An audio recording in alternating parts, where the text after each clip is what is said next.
Hey guys, how's it going? How to use Genmoji on iOS 18. If you some of you don't know the new feature from Apple beta, iOS 18 allows you to create emojis with AI.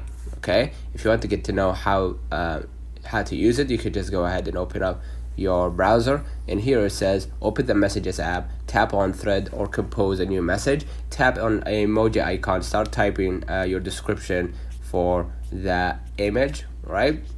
Like, let's say for example, let me scroll or find it somewhere right here, right?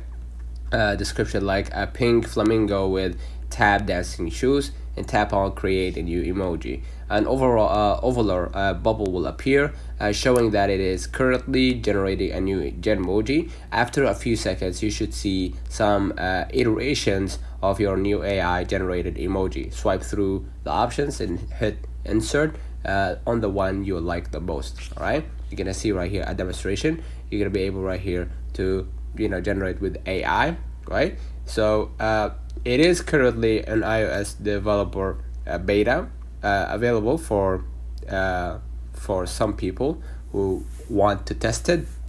All right.